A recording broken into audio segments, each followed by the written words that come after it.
vérité, je vous le dis. Celui qui croit en moi fera aussi les œuvres que je fais, et il en fera de plus grandes parce que je m'en vais au Père. Et tout ce que vous demanderez en mon nom, je le ferai afin que le Père soit glorifié dans le Fils. Si vous demandez quelque chose en mon nom, je le ferai. Si vous m'aimez, gardez mes commandements, et moi, je prierai le Père. Et il vous donnera un autre consolateur, afin qu'il demeure éternellement avec vous. L'Esprit de vérité que le monde ne peut recevoir, parce qu'il ne le voit point et ne le connaît point. Mais vous, vous le connaissez, car il demeure avec vous et il sera en vous. Je ne vous laisserai pas orphelin, je viendrai à vous. Encore un peu de temps et le monde ne me verra plus. Mais vous, vous me verrez car je vis, et vous vivrez aussi en ce jour-là.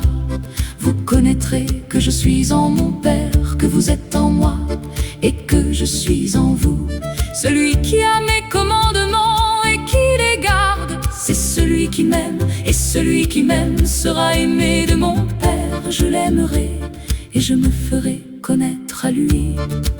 Jésus a guéri des malades, Jésus a ressuscité des morts, nourri de nombreuses personnes avec peu de choses, marché sur l'eau, calmé la tempête.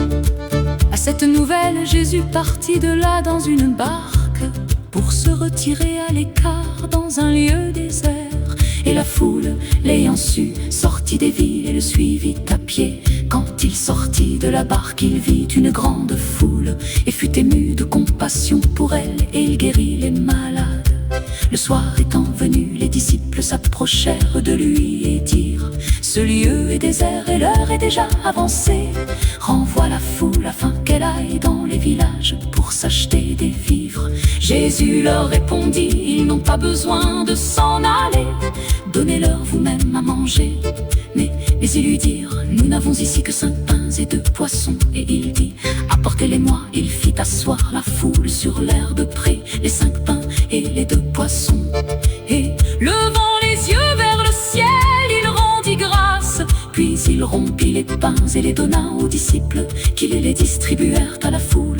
20 tous mangèrent et furent rassasiés, et l'on emporta 12 paniers pleins des morceaux qui restaient. Ceux qui avaient mangé étaient environ 5000 hommes, sans les femmes et les enfants. Le jour suivant, Jésus alla dans une ville appelée Naïn. Ses disciples et une grande foule faisaient route avec lui. Lorsqu'il fut près de la porte de la ville, voici, on portait en terre un mort, fils unique de sa mère, qui était veuve, et il y avait avec elle beaucoup de gens de la ville. Le Seigneur, l'ayant vue, fut ému de compassion pour elle, et lui dit: ne pleure pas. Il s'approcha et toucha le cercueil, et ceux qui le portaient s'arrêtèrent. Il dit: jeune homme, je te le dis, lève-toi. Et le mort s'assit et se mit à parler. Jésus le rendit à sa mère. Tous furent saisis de crainte et ils glorifiaient Dieu, disant: un grand prophète apparut parmi nous, et Dieu a visité son peuple. Cette parole sur Jésus se répandit dans toute la Judée et dans tout le pays d'alentour. Jean fut informé de toutes ces choses par ses disciples.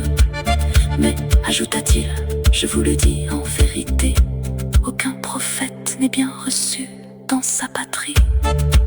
Demi-Tassine, Consin,